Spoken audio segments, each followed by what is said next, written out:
Today we are going to start with a new topic in the chapter number 10 vector algebra, and the topic is dot or scalar product of two vectors. So basically we are going to understand a product of two vectors. In that particular one we have two types. One of them is dot या फिर scalar product या फिर दूसरा होता है cross product. Correct. Our today's discussion will be totally based on the scalar product or you can call it as a dot product. अब किसी भी दो वेक्टर के बीच में अगर हमें डॉट प्रोडक्ट फाइंड करना है तो how are we suppose to do that, हम उस पर बात करेंगे, है ना. कोई डेरिवेशन नहीं है, कोई प्रूफ नहीं है, कुछ नहीं है. हमें सिंपल सा समझना है कि डॉट प्रोडक्ट कैसे फाइंड होता है, कौन सी चीजें हमें थोड़ी सी ऑब्जर्वेशन में रखनी है कि if this is a kind of a dot product तो उसमें क्या क्या कंडीशन हमारे पास अवेलेबल होती है. करेक्ट. सो सपोज मान लो कि आपके पास कोई दो वेक्टर है. Let's say this is vector A and this is vector B and these two vectors makes an angle of theta. ये जो दो वेक्टर है वो उनके बीच में एंगल अगर थीटा बना रहा है तो इस तरह के अगर दो वेक्टर्स होंगे तो उनके बीच का डॉट प्रोडक्ट हम फाइंड कर सकते हैं. A dot B is equals to magnitude of A into magnitude of B into cos theta. With the help of this formula आप जो है वो डॉट प्रोडक्ट फाइंड कर सकते हो. करेक्ट. कोई बैकग्राउंड में नहीं जाने वाले कि ये फॉर्मूला कैसे आई, क्या है, ये सब चीजें आप जो है वो ज्यादातर फिजिक्स में सीखते हो. यहाँ पे हम बस उसको मैथमेटिकली जितना रिक्वायर्ड है फॉर दिस पर्टिकुलर चैप्टर उसी के बारे में हम डिटेल्स में बातें करेंगे. करेक्ट.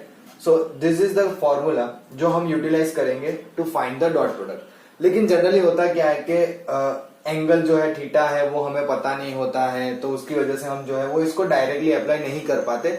सो डिफरेंट वेज है. हम देखेंगे किस तरह से हम एक्चुअली अप्लाई करने वाले हैं in the particular problem solving type में. करेक्ट. लेकिन फिलहाल एक काम करते हैं कि ये जो हमारे पास इक्वेशन अवेलेबल हुई है ना, जिसको हमने बोला है कि डॉट प्रोडक्ट या फिर scalar product of two vectors, तो उसपे से हम कौन कौन सी चीजें समझ सकते हैं, किस तरह की कंडीशंस हमें प्रोवाइड हो सकती है, हम उस पर थोड़ा सा ध्यान देते हैं. Correct. So let's try to do some observations.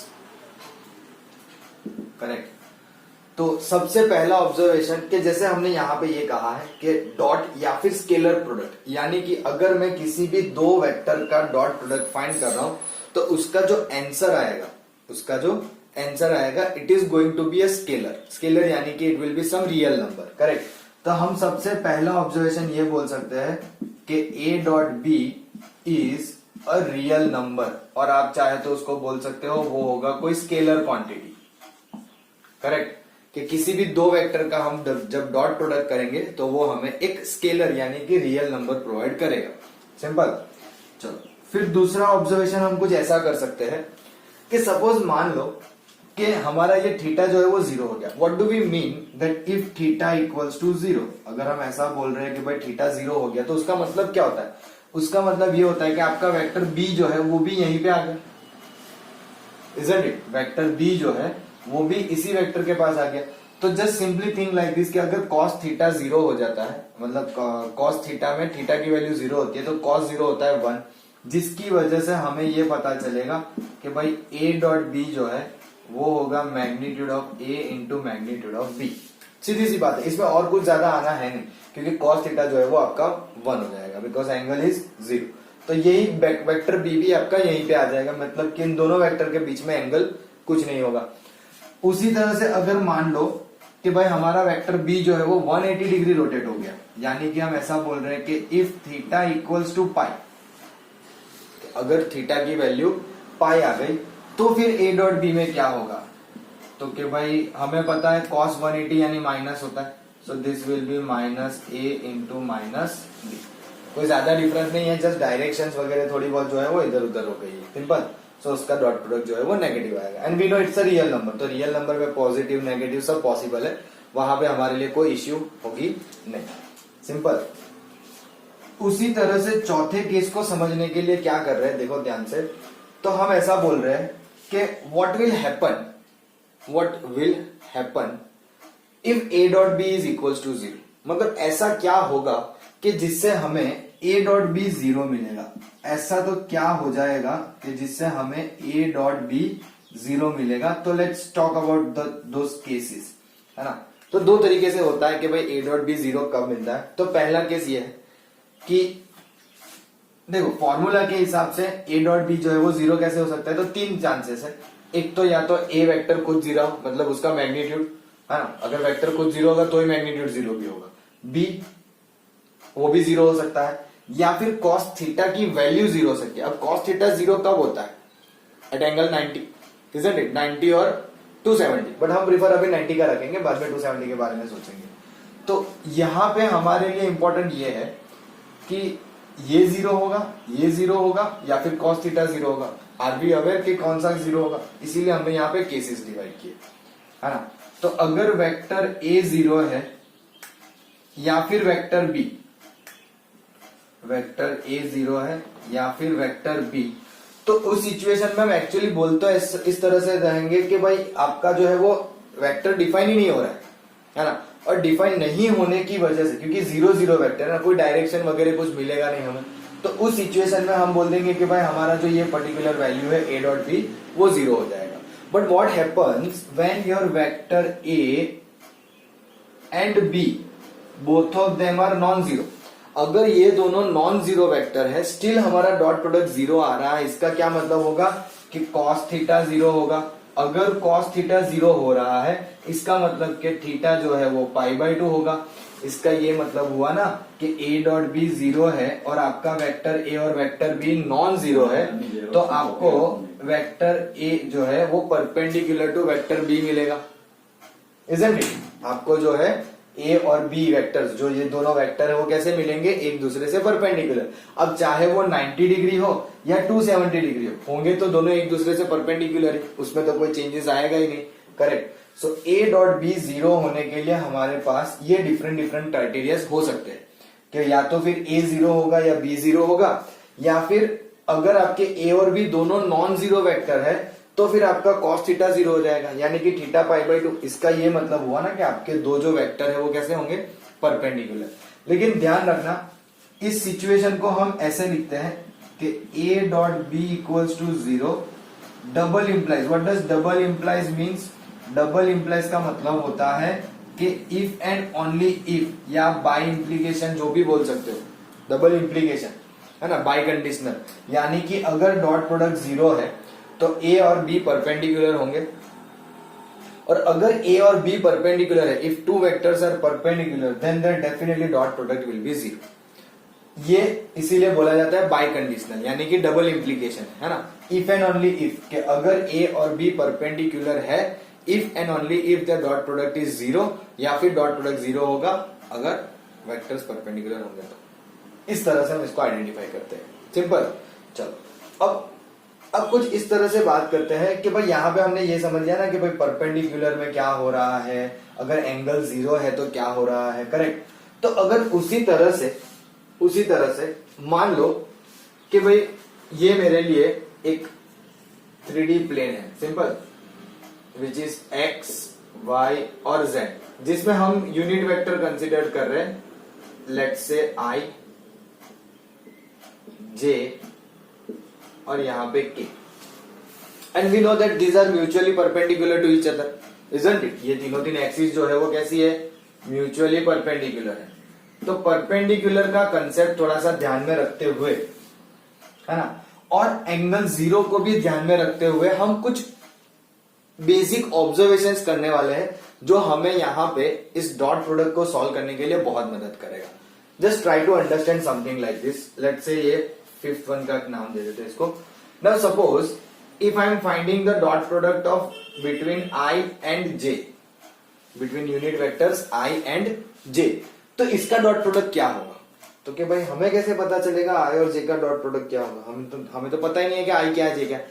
तो इफ यू रिमेम्बर, तो मैंने कहा था कि ये आई जे के जो है उनके कोऑर्डिनेट्स होते हैं 1 0 0 0 1 0 और के 0 0 1, करेक्ट। लेकिन फिलहाल हमने डॉट प्रोडक्ट सॉल्व करने की मेथड सीखी नहीं है, लेकिन हमें ये डेफिनेटली पता है कि अगर कोई दो वेक्टर परपेंडिकुलर है, जैसे हम बोल रहे हैं ना कि ये तो म्यूचुअली परपेंडिकुलर है, all the three vectors X Y Z, आप जो भी जहां बोला एक्स वाई जेड, करेक्ट। तो ये तीन तो म्यूचुअली परपेंडिकुलर है। सो आई और जे भी जो है उनके बीच में 90 का एंगल है। If the angle is 90 over there, तो हम इजीली बोल सकते हैं ना कि ये आई और जे परपेंडिकुलर है, तो उनका डॉट प्रोडक्ट कितना हो जाएगा? 0। If two vectors are perpendicular तो आई कैन इजीली से कि उनका डॉट प्रोडक्ट जो है वो जीरो हो जाएगा। तो उसी तरह से जे और के का डॉट प्रोडक्ट स्टिल जीरो, क्योंकि जे और के भी परपेंडिकुलर है। उस तरह आई और के का डॉट प्रोडक्ट स्टिल जीरो। तो हम एक कॉमन रिलेशन लिख देते हैं कि आई डॉट जे डॉट के एंड के डॉट आई, ये सब जो है वो क्या हो जाएंगे, जीरो। क्यों? क्योंकि सब एक दूसरे से परपेंडिकुलर है। आई और जे एक दूसरे से परपेंडिकुलर, जे और के परपेंडिकुलर, के और आई परपेंडिकुलर, सब एक दूसरे से परपेंडिकुलर है। तो definitely that dot product is going to be zero. Simple. उसी तरह से जैसे हमने कहा कि भाई थीटा जीरो है, वो भी कंसीडर करके देखेंगे क्या होता है। तो सपोज मान लो हमने ऐसा कंसीडर किया कि मुझे फाइंड करना है I dot I. I am interested in finding I dot I. ये आई डॉट आई का क्या होगा, मतलब वो उसी वेक्टर का उसी वेक्टर पे ए पे ए ऐसा है हो गया, या बी पे बी हो गया। तो आई डॉट आई कैसे मिलेगा, ये तो डिफिकल्ट हो गया। आई डॉट आई कैसे फाइंड करेंगे। अच्छा चलो, थीटा जीरो था तो हमने बोला ना कि ए डॉट बी जो है वो सिंपली उसका मैग्नीट्यूड होगा, है ना, correct, magnitude of A into magnitude of B. तो भाई आई डॉट आई के हिसाब से क्या होगा, magnitude of I into magnitude of I, यानी कि magnitude of I square. Correct. एक और रिलेशन आएगा, हम बनाएंगे अभी 6 यहाँ पे, बट उससे पहले थोड़ा सा यहीं पे ध्यान देके करेंगे तो शायद समझ में आ जाएगा। तो इट बिकम्स मैग्नीट्यूड ऑफ आई का स्क्वायर, है ना। जो मैं कहना चाह रहा हूं वो कुछ इस तरह से रिलेशन है कि अगर मैंने किसी वेक्टर ए का उसी वेक्टर ए के साथ कर दिया, यानी कि अगेन एंगल जीरो ना, क्योंकि आप वेक्टर ए का उसी के साथ डॉट प्रोडक्ट कर रहे हो, है ना, something like this, this is your vector A और आप डॉट प्रोडक्ट उसी वेक्टर ए के साथ यहीं पे कर रहे हो, करेक्ट। तो एंगल तो जीरो हो गया। एंगल जीरो यानी कि वो क्या होगा, magnitude of A into magnitude of A, और magnitude of A into A है यानी कि it will become magnitude of A square. तो उसी तरह से मैं यहाँ पे ऐसा कहना चाह रहा हूं, दिस इज मैग्नीट्यूड ऑफ आई का स्क्वायर। और आई जो है वो तो यूनिट वेक्टर है ना, और यूनिट वेक्टर का मैग्नीट्यूड कितना आता है, 1।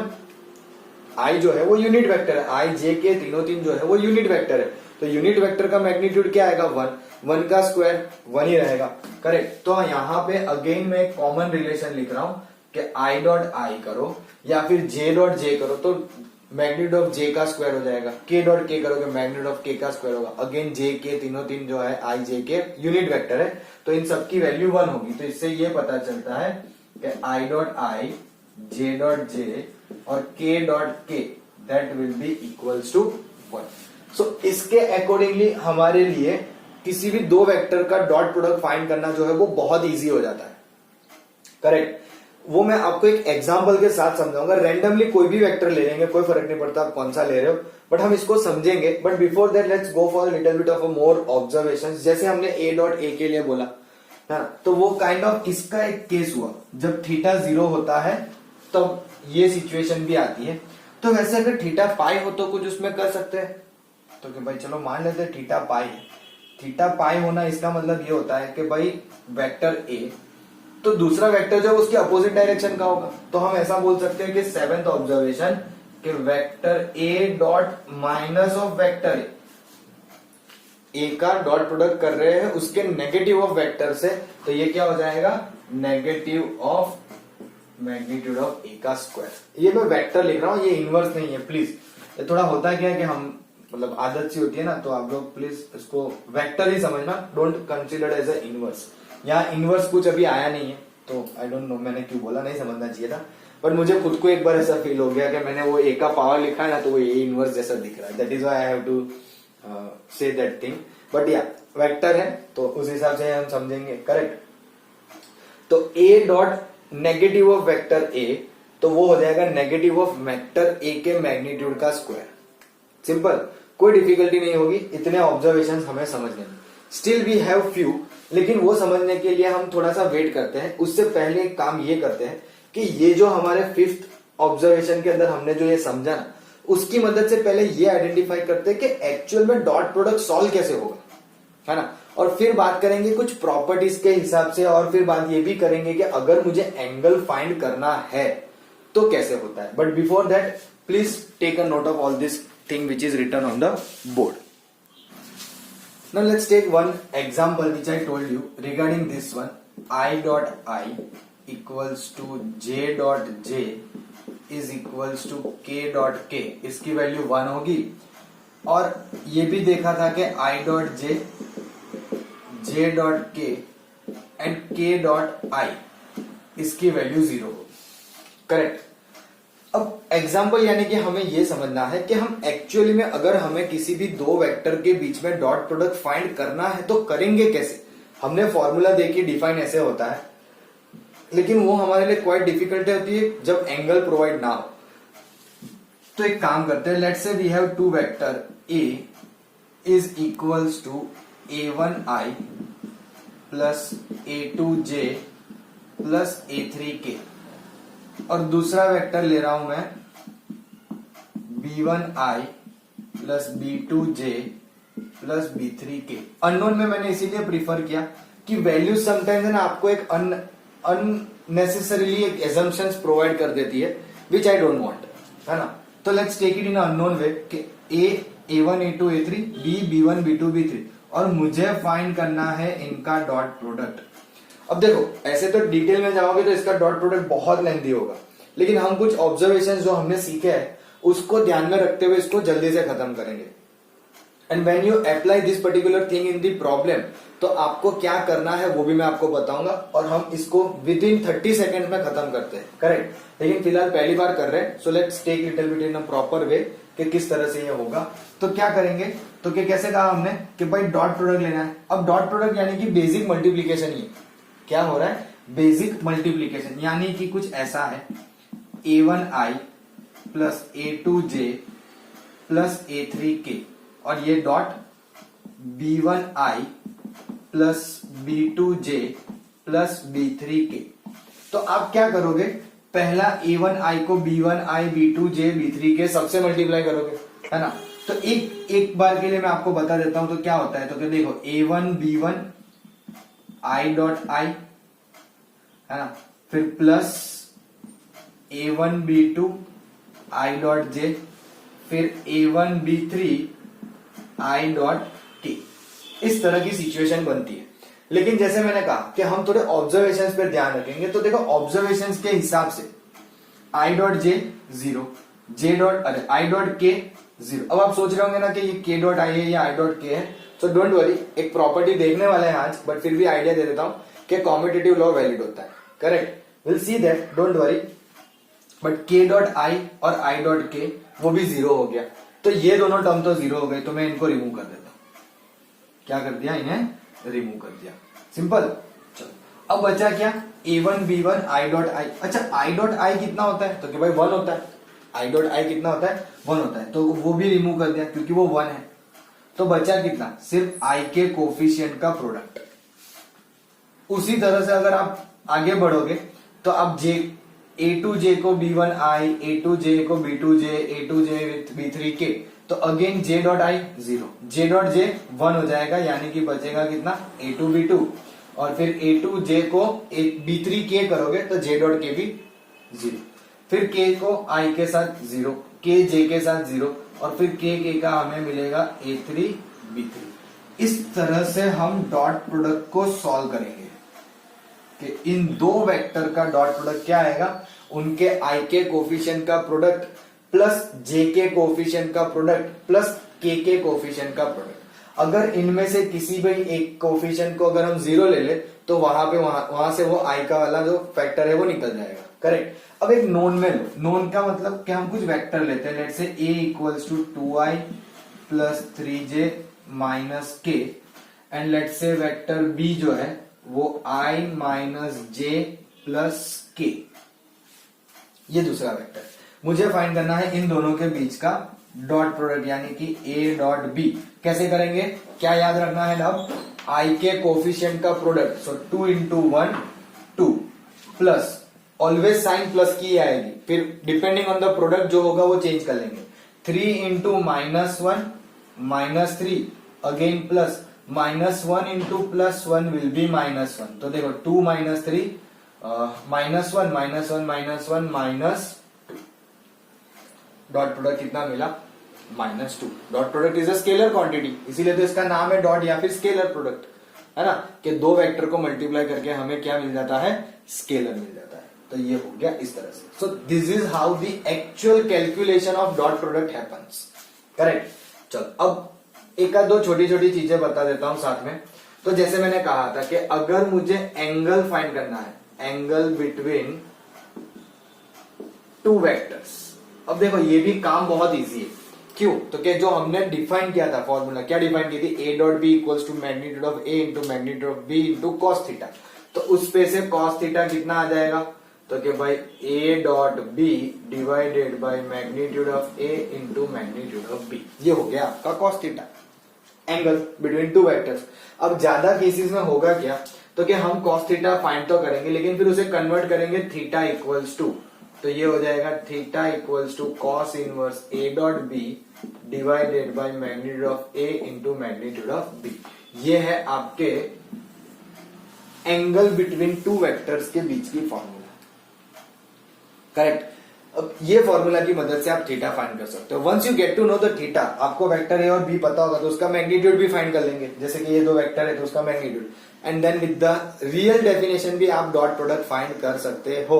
लेकिन फायदा क्या? थीटा फाइंड करने के लिए डॉट प्रोडक्ट का तो यूटिलाइज यही कर लेते हैं, है ना. सो मेजरली इसीलिए मैंने कहा कि एक्चुअल में डॉट प्रोडक्ट जो है वो हम किस तरह से सॉल्व करेंगे, वो इस तरह से. This is the practical applications to solve a problem of a dot product, है ना. फॉर्मूला भले हमने डिफाइन किया है कि भाई A dot B equals to magnitude of A into magnitude of B into cos theta, but वो हम यूज कर नहीं पाते क्योंकि थीटा नहीं पता होता है. करेक्ट. तो ये हमारी प्रैक्टिकल एप्लीकेशन है टू आइडेंटिफाई के वेदर हम इस तरह से डॉट प्रोडक्ट कैसे फाइंड होता है. एंगल बिटवीन टू वेक्टर्स आपको ऐसे मिलेगा. करेक्ट. और एक छोटा सा ऑब्जर्वेशन, जैसे मैंने कहा था कि प्रॉपर्टी के बारे में बात करें. करेक्ट. तो प्रॉपर्टी के अंदर आप इजीली बोल सकते हो, पहला commutative law is valid. Commutative. आपको अगर चेक करना हो तो मैं रीजन भी देता हूं चेक करने के लिए, डोंट वरी. हम बात कर रहे हैं A dot B is equals to B dot A. तो देखो यहां पे हमने ए डॉट बी फाइंड किया ना, -2. तो let's find out B dot A. तो इसका बी डॉट ए कितना आएगा? What will be B dot A? तो कि भाई आई के कोफिशिएंट का प्रोडक्ट, वो मेथड तो सेम रहनी है. सो 1 इंटू 2 2. जे के कोफिशिएंट का प्रोडक्ट, सो 3 इंटू -1 -3. के कोफिशिएंट का product 1 into -1 -1.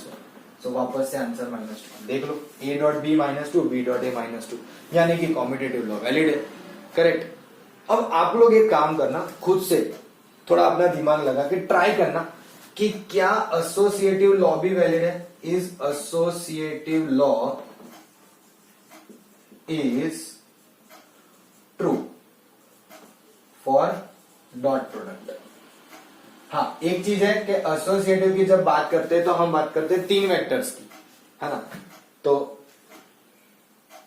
Sorry, for your own understanding you people can put some effort on this one कि क्या हम एसोसिएटिव लॉ जो है वो वैलिड करवा सकते हैं कि नहीं, वो मैं आपके लिए छोड़ रहा हूं. करेक्ट. सो ये आपकी प्रैक्टिकल अप्रोच कि किस तरह से हम प्रॉब्लम में इसको डॉट प्रोडक्ट को यूटिलाइज करेंगे.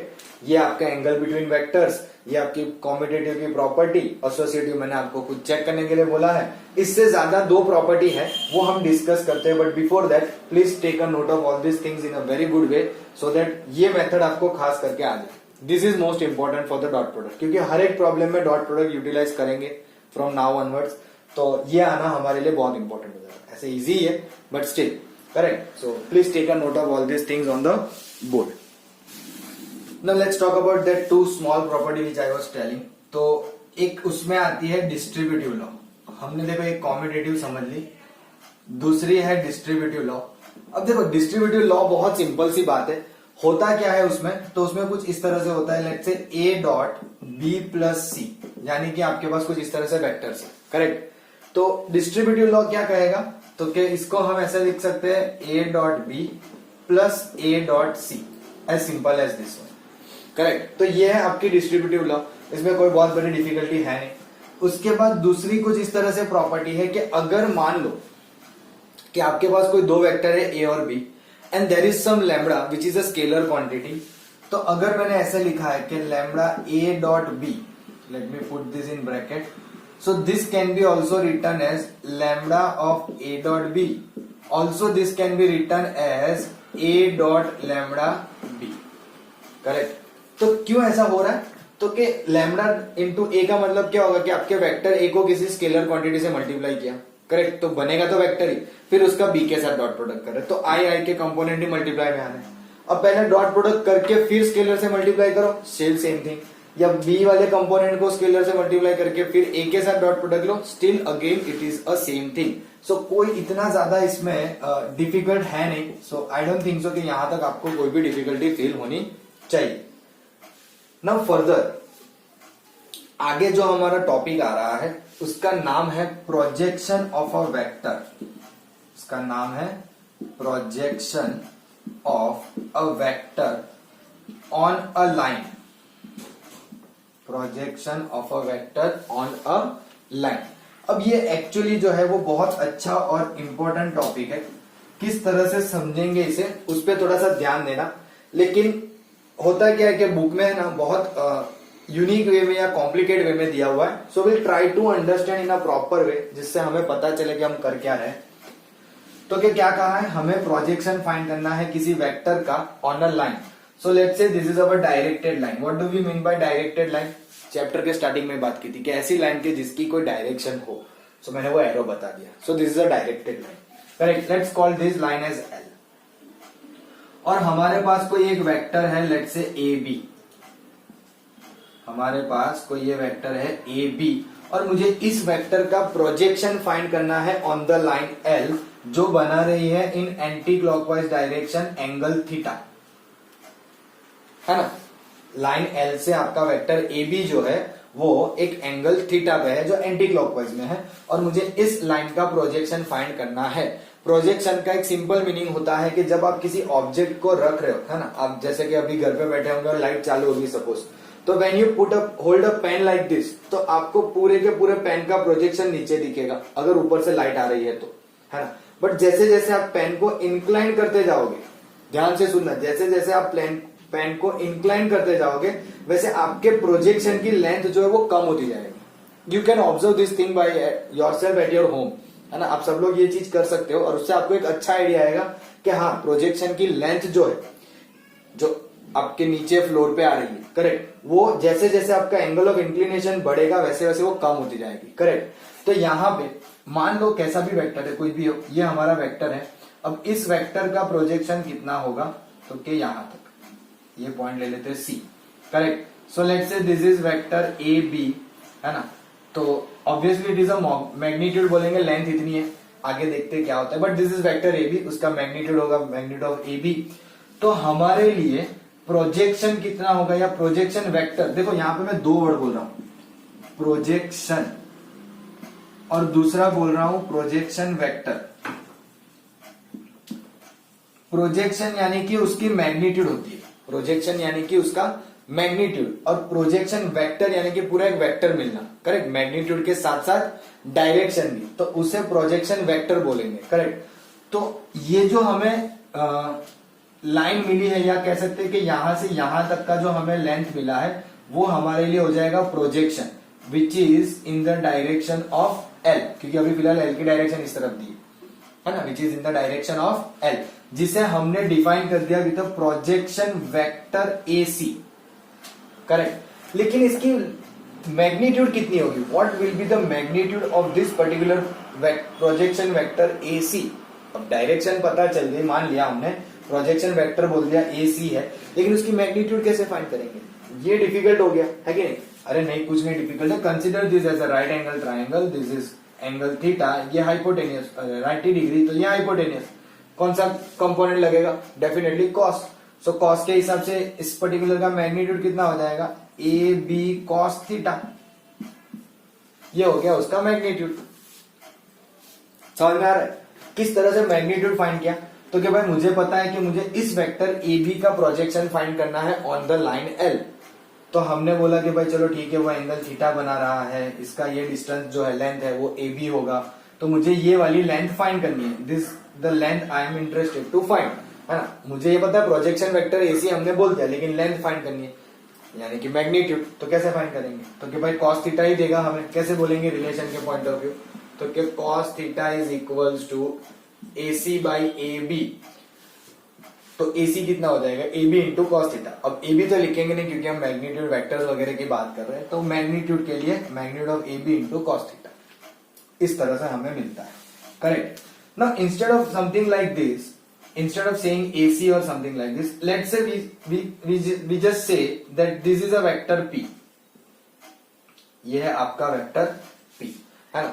अब जैसे मैंने कहा कि ये बहुत कंफ्यूजिंग पार्ट या एकदम कॉम्प्लिकेट वे में दिया हुआ है, तो हमने समझ तो लिया कि भाई हाँ ये मैग्नीट्यूड है, प्रोजेक्शन वेक्टर इतना है, इसका प्रोजेक्शन इतना है वगैरह वगैरह। लेकिन अगर हमें सॉल्व करना हो तो, क्योंकि I can't just simply separately solve them ना, मतलब ये इसको प्रोजेक्शन वेक्टर मुझे मिलेगा कैसे, तो कि if I want to find a projection vector, correct, तो हम कुछ ऐसा कंसीडर करेंगे कि let's say P is a unit vector which is in the direction of L only, और मुझे इस वेक्टर A का प्रोजेक्शन फाइंड करना है, तो उसका हो जाएगा A dot unit vector P।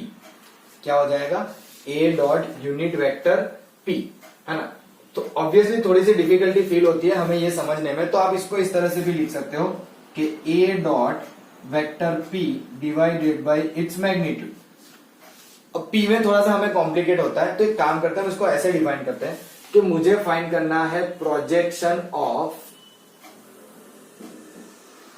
Vector A on B, ऐसा कुछ मान लो कि ये आपके वेक्टर है B और ये वेक्टर A है, तो A का प्रोजेक्शन मुझे B पे फाइंड करना है। तो जनरली आप उसको P से लिख सकते हो या फिर ऐसे लिख सकते हो projection of A on B। जैसे कि मैं गुजरात बोर्ड में ज्यादातर पढ़ाता हूं, तो गुजरात बोर्ड में उनकी टेक्स्ट बुक में इस तरह से सिंबल रिप्रेजेंट किया था, तो I used to do something like this. तो projection of A on B, ये B जो है ना वो नीचे नहीं है, मतलब यहाँ J के पास है, जैसे लॉग में लिखते हैं ना E वैसे, या लॉग में 10 या जो भी, तो वैसे यहाँ पे B है। तो ये कितना आएगा, सो this will B A dot unit vector B। अब आप वापस सोच रहे हो कि B कहां से है, तो देखो मैंने यहीं पे वही समझाया, क्या कहा कि अगर आप P को यूनिट वेक्टर कंसीडर कर रहे हो और उसके डायरेक्शन में आपका प्रोजेक्शन आ रहा है, तो हम लिखते हैं A डॉट P। तो वही चीज यहां पे हुई ना कि भाई projection of A on B, A का प्रोजेक्शन B पे आ रहा है, तो हमने बोल दिया कि B की डायरेक्शन में होगा, करेक्ट। तो वो हो गया A dot unit vector of B। तो जैसे यहां पे लिखा वैसे यहां भी तो लिख सकते हैं ना कि A dot B divided by magnitude of B। चलो पहले मैं इसको राउंड में रखता हूं, है ना। This I am pronouncing as a dot, ये इंपॉर्टेंट है मेरे लिए डॉट प्रोनाउंस करना, क्योंकि डॉट प्रोडक्ट लग रहा है वहां पे, सिंपल। या फिर आप इसे ऐसे भी लिख सकते हो कि A dot B divided by magnitude of B। अब आप सोच रहे होंगे ना कि मतलब हो क्या रहा है, यहाँ पे मुझे मैग्नीट्यूड ये दिख रहा है, यहाँ पे projection of vector A on B कुछ इस तरह से दिख रहा है, तो कैसे रिलेट कैसे हुआ ये। तो देखो रिलेशन में कुछ इस तरह से आपको बता सकता हूं कि भाई मान लो कि इसको जो हमने ए बी बोला है which is our vector A, तो डेफिनेटली इसका मैग्नीट्यूड ए इस तरह से होगा। तो मेरे लिए प्रोजेक्शन कितना होगा, तो कि भाई magnitude of A into cos theta. अच्छा चलो ठीक है, हम इसको रिलेट करने की ट्राई कर रहे हैं, कुछ मेरी तरफ से लॉजिक फिट करने की ट्राई कर रहे हैं। अच्छा चलो ठीक है, इतना करिए। अच्छा ये फॉर्मूला के हिसाब से ए डॉट बी हम ऐसा बोल सकते हैं, क्या होगा कि भाई A dot B is magnitude of A into magnitude of B into cos theta divided by magnitude of B. तो ये दोनों कट हो गए, तो आ गया ना देखो magnitude of A cos theta, isn't it quite resemble, हमारे लिए एकदम इजीली रिजेंबल हो गया कि हाँ ये रहा हमारा मैग्नीट्यूड था और बी की डायरेक्शन में हमारा जा रहा था, तो ये इस तरह से हमारा सेट हो जाता है, करेक्ट। तो this is how we are suppose to identify कि हमारा जो projection of A on B है, projection of A on B is A dot B upon magnitude of A. Am I clear? चलो, please take a note of these projections और फिर देखते कुछ इसमें भी अगर हमें और ज्यादा डिटेल में जाने की जरूरत हो तो, but before that please take a note of this much things. Okay, चलो, before we understand the inequalities, एक और छोटी सी चीज बता देता हूँ प्रोजेक्शन वेक्टर्स पे। जनरली प्रोजेक्शन वेक्टर में होता क्या है कि आपका जो थीटा है ना उस पर डिपेंड करता है कि आपकी वैल्यू पॉजिटिव आनी चाहिए, यानी कि सेम डायरेक्शन होनी चाहिए या opposite direction. So those all kind of things matter, but certain cases की अगर आप बात करो, जैसे कि अगर इसमें थीटा 0 हो जाए तो क्या होगा, अभी भी वो चीज तो मैटर करेगी ना, क्योंकि देखो हमारे लिए प्रोजेक्शन वेक्टर की फॉर्मूला क्या है, A dot B divided by magnitude of B. अब इस सिचुएशन में अगर ए डॉट बी में थीटा 0 है, क्योंकि एंगल तो स्टिल मैटर कर रहा है ना, तो अगर ए डॉट बी में 0 है तो हमने कंसेप्ट समझा आज ही कि what happens if A dot B is 0। तो वो क्या बताता है कि भाई vector this will be again B B get cancelled out और आपको सिंपली मिलेगा magnitude of A, isn't it. अगर थीटा 0 हो जाएगा तो आपको क्या मिलेगा, सिंपली मैग्नीट्यूड ऑफ ए। यानी कि हम ऐसा बोल सकते हैं कि आपकी डायरेक्शन सेम रहेगी, है ना। यानी कि आपका जो वेक्टर ए बी है वही आपका प्रोजेक्शन। अब जस्ट समझने की ट्राई करो, मैं ऐसा कह रहा हूं कि ये आपकी लाइन एल है और यहां ए से बी जो है वो इसी पे है, एंगल 0 हुआ, इजंट इट। और मैं बोल रहा हूं कि उसका प्रोजेक्शन फाइंड करो, तो उसका प्रोजेक्शन भी तो वेक्टर ए बी इटसेल्फ ही आएगा ना, वो तो चेंज होना ही नहीं है, सिंपल। उसी तरह से मान लो कि अगर अब एंगल पाई है, what will happen if I से थीटा इज इक्वल्स टू पाई, तो सेम लॉजिक के हिसाब से आप क्या करोगे 180, तो डायरेक्शन चेंज हो जाएगी, तो आपको उसका पोजीशन वेक्टर क्या मिलेगा, बी ए। समझना ध्यान से, उसका पोजीशन वेक्टर क्या मिलेगा, बी ए, क्योंकि वो अपोजिट डायरेक्शन में जा रहा है 180 डिग्री। पूरा लाइन एल ऐसे होगी तो पूरा घूम के इधर जाएगा, करेक्ट। तो उसका पोजीशन वेक्टर जो है वो हमें मिलेगा बी ए। लेकिन what about those position vector जब हमारा एंगल π/2 या फिर 3π/2, है ना। यानी कि हम बात कर रहे कुछ इस हिसाब से कि ये आपकी लाइन एल है और इस तरह से आपका वेक्टर ए से बी है ना। नॉट डायरेक्शन, यहाँ पे ए से बी ही लिखा जाता है, करेक्ट। तो जैसे मैंने आपको एग्जांपल दिया था कि ये पेन है, उसको हॉरिजॉन्टल पकड़ोगे तो पूरा प्रोजेक्शन दिखेगा, इजंट इट। फिर हमने बोला कि भाई जैसे जैसे इंक्लाइन करोगे वैसे लेंथ कम होती जाएगी। अगर आपने इसको वर्टिकल कर दिया तो सिंपली डॉट दिखेगा नीचे, ये जितना पार्ट डायमीटर दिख रहा है इसका पेन का उतना नीचे दिखेगा। अगर वो जितना छोटा होगा उतना छोटा नीचे दिखेगा, करेक्ट। तो ऐसी सिचुएशन में हम क्या बोल सकते हैं, what will happen to our projection vector, तो इट बिकम्स 0, इट बिकम्स 0। चाहे वो π/2 हो या 3π/2 हो, दोनों केसेस में हमारा प्रोजेक्शन वेक्टर जो है वो 0 हो जाएगा। दो रीजन से आप बता सकते हो, पहला तो मैंने जो अभी ये एक्सप्लेनेशन दिया उससे, दूसरा कि ये फॉर्मूला के हिसाब से ए डॉट बी में cos 90 0, cos 270 0, दोनों सिचुएशन में 0 होता है, तो प्रोजेक्शन वेक्टर जो है वो हमें डेफिनेटली क्या मिलेगा, 0। उसी तरह से यहाँ पे हमने बी ए क्यू बोला, तो वो भी आप इस फॉर्मूला में रिलेट कर सकते हो, cos पाई है ना -1, तो अपने आप नेगेटिव हो जाएगा, तो it will be in the direction of B A. भले ए बी ऐसे दिख रहा है लेकिन आपका वो वेक्टर जो है वो बी ए की डायरेक्शन में आएगा। That's all those things matter, है ना। तो बस ये थोड़ी छोटी छोटी चीजें आपको बतानी थी regarding to the position vector.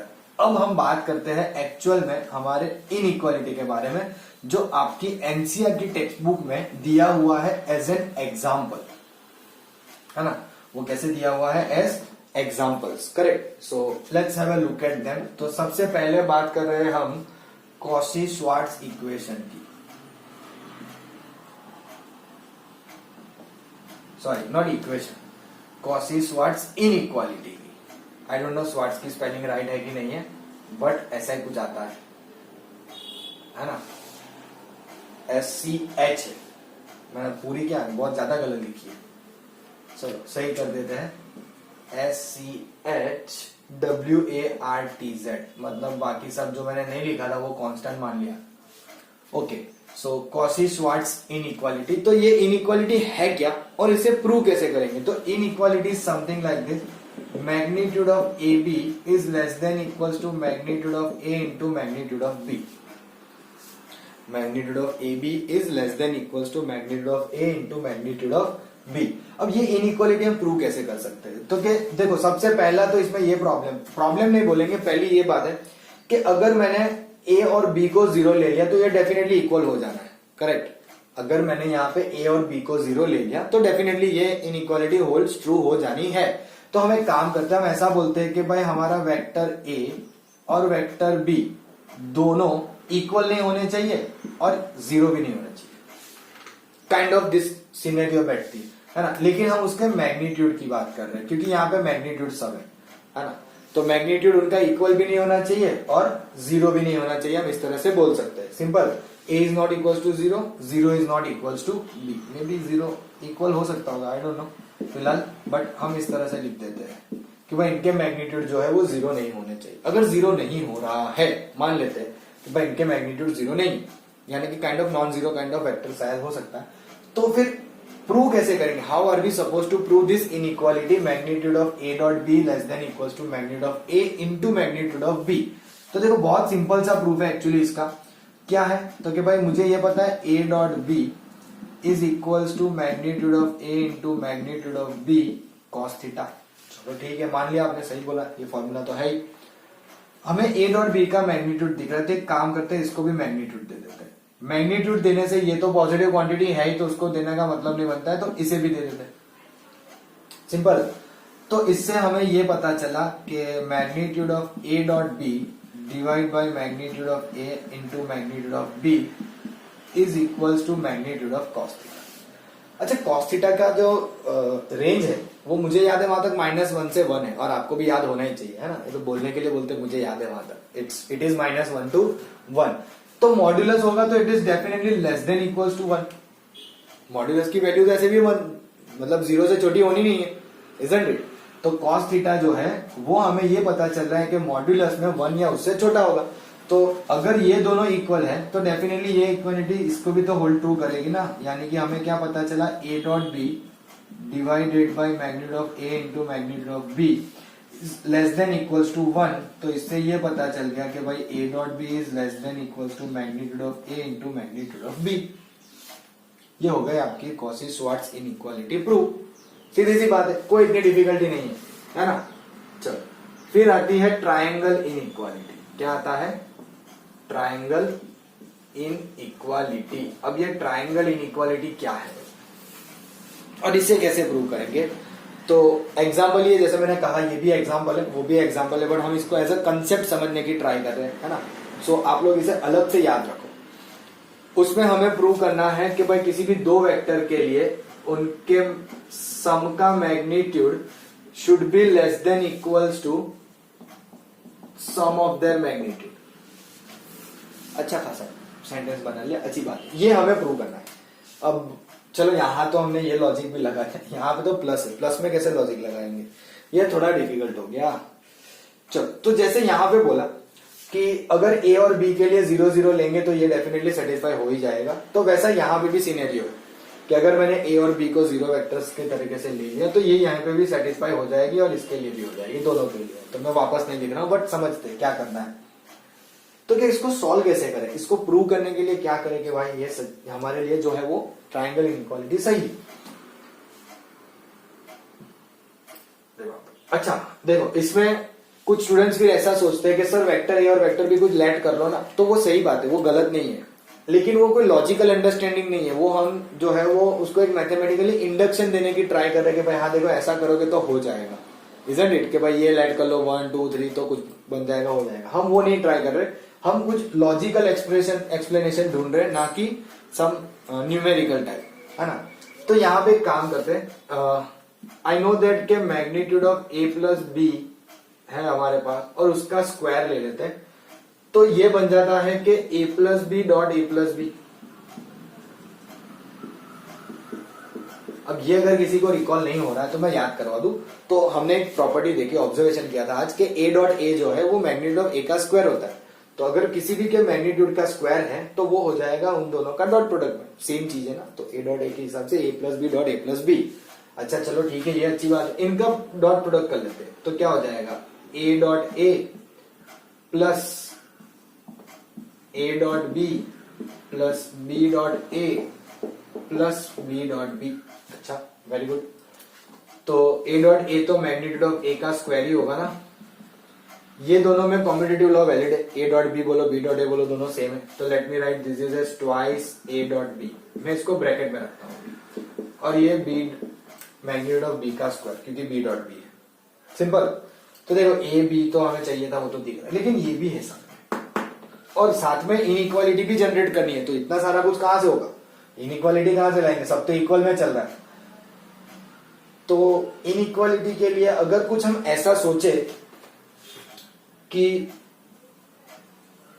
Since x is less than equals to modulus of x, है ना, for any random of x, for all x belongs to r, कोई भी x ले लो आप, है ना, हर एक x बिलोंग्स टू r के लिए हमारे लिए x जो है वो less than equals to modulus of x रहेगा। आप सोच रहे हैं कि सर ये मतलब लॉजिक तो ठीक है आपने लिख दिया, लेकिन हमारे दिमाग में इतना जा नहीं रहा है।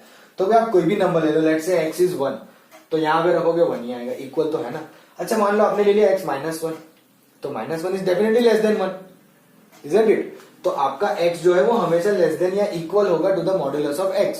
तो उसकी मदद से, ध्यान से, हम इसकी मदद से हम यहाँ पे एक रिलेशन लिखेंगे जिसकी वजह से ये हो जाएगा लेस देन इक्वल टू। अब आपको शायद डिफिकल्टी हो तो मैं कुछ इस तरह से लिख रहा हूं, मैग्नीट्यूड ऑफ a का square plus 2 times a dot b plus magnitude of b का square is less than equals to magnitude of a का square plus 2 times magnitude of a dot b plus magnitude of b का square. समझ में आ रहा है क्या हो रहा है? हमने क्या कहा कि यहाँ पे x जो है वो less than equals to modulus of x होता है। This two are already having the modulus, तो इसके लिए वो रिलेशन फिट कर दिया, यानी कि this particular thing will be lesser than the term which is having modulus. सीधी सी बात है, तो वो हो गया। अब इस इनइक्वालिटी को पकड़ के बात करते हैं, चलो। तो वेक्टर a का स्क्वायर मैग्नीट्यूड में, ये आपकी कौन सी इनइक्वालिटी लगेगी? a डॉट b मैग्नीट्यूड है, इजंट इट? अब इस इनइक्वालिटी के हिसाब से लेस देन इक्वल टू की साइन तो है, मतलब ये खुद भी, ये जो पूरा टर्म है ना, मैग्नीट्यूड ऑफ a का square plus twice magnitude of a dot b plus magnitude of b का square will be lesser than equals to this way. I hope कि आप लोगों के दिमाग में जा रहा है, मैं आपको इजी करवाता हूं। देखो, हमने पहले बोला कि this term is lesser than this term, तो कुछ इस तरह का सिनेरियो बना ना कि x is less then y, है ना। और फिर हमने ये बोला कि ये भी जो एक्सप्रेशन मिल रहा है वो भी हमारा lesser than equals to this होगा। क्यों? क्योंकि हमें पता है कि a डॉट b जो है वो less than equals to magnitude of a into magnitude of b होता है। तो x is less than equals to y, y is less than equals to z, तो I can say x is less than equals to z, यानी कि this particular thing will be lesser than equals to this one. और ये जो है, ये चीज वो क्या है? It's a perfect square, magnitude of a plus magnitude of b का परफेक्ट स्क्वायर। और यहाँ पे ये जो आपने x वगैरह जो हमने कंसीडर किया यहाँ पे, this particular thing is equal to this and this one, यानी कि हमें क्या पता चला? Magnitude of a plus b का whole square is less than equal to magnitude of a plus magnitude of b। अब देखो, जनरली हम इनइक्वालिटी में स्क्वायर हटा नहीं सकते, क्यों? क्योंकि हमें पता नहीं वो प्लस टर्म की वजह से, माइनस टर्म की वजह से, वगैरह वगैरह। बट यहाँ पे हम इजीली रिमूव कर सकते हैं। उसका रीजन ये है कि सारे टर्म पॉजिटिव है, और मैग्नीट्यूड में तो पॉजिटिव ही रहना ना, magnitude can never be negative, जिसकी वजह से अब हम ये लिख सकते हैं कि magnitude of a plus b is less than equals to magnitude of a plus magnitude of b। This is your triangle inequality. समझ में आया ट्राइंगल इनइक्वालिटी क्या है और कैसे किया? Correct. So please make sure that कि आप ये दोनों इनइक्वालिटी को अच्छे से समझो, है ना। फिगर देखो, इसमें कुछ नया है नहीं, आप चाहो तो इसमें फिगर बना सकते हो, वो भी ट्राइंगल लॉ होगा और कुछ बनेगा नहीं, लेकिन ये हमारे लिए ट्राइंगल इनइक्वालिटी है। अब before we finish our today's class, let me give you a small idea what will happen if this inequality becomes equation. मतलब कि इनइक्वालिटी की जगह पे इक्वालिटी आ गई, यानी कि magnitude of a plus b is equals to magnitude of a plus magnitude of b, है ना। तो उसे आप कुछ इस तरह से समझ सकते हो, मैं यहां पे थोड़ा सा रिमूव करके लिख देता हूं। उसे हम कुछ इस तरह से समझने की ट्राई कर रहे हैं कि अगर मैंने किसी दो वेक्टर को ऐड किया, यानी कि let's say this is a यहां तक, है ना, और दिस इज b, और अगर उनका एडिशन उससे इक्वल हो गया, this is what we are trying to understand. Let's say this is a b and c, this is vector ab, this is vector bc, तो उनको ऐड करके अगर इनके मैग्नीट्यूड का रिलेशन बन जाता है तो हम बोलते हैं कि ये कोलिनियर हो जाएगा। That is what I am trying to explain कि इक्वालिटी होल्ड करे, not inequality. If this particular triangle inequality holds equality, यानी कि इक्वल आ जाए। अगर इक्वल आ रहा है तो हम इस सिनेरियो से अगर समझेंगे तो हम ये बोल सकते हैं कि दिस 3 पॉइंट्स आर कोलिनियर, यानी कि AC का वेक्टर जो है will be equals to AB प्लस BC, जिससे हम ये बोल सकते हैं कि ये जो है वो क्या होल्ड करेगा? दैट कोलिनियरिटी, यानी कि आपके ABC ये जो 3 पॉइंट है वो कैसे हो जाएंगे? कोलिनियर हो जाएंगे। करेक्ट। एग्जाम्पल्स वगैरह भी हम कवर करेंगे, may be, I don't no. अभी फिलहाल ये आपके कंसेप्ट है, आज के लिए शायद हम यही रुकेंगे, will not go further than this. But या ये आपको छोटा सा थोड़ा ध्यान रखना है कि जब हम इक्वलिटी होल्ड करवाने की बात कर रहे हो तो फिर आपका ये कंसेप्ट जो है वो कोलिनियर प्रूव करता है कि भाई दिए हुए 3 पॉइंट्स जो है वो कोलिनियर है। Simple. So this are the both inequalities and on this inequality this was a small kind of a remark kind of thing, so please keep these all things in your mind as well as in your note, है ना? So please take a note of all these things and we'll stop here only for the day.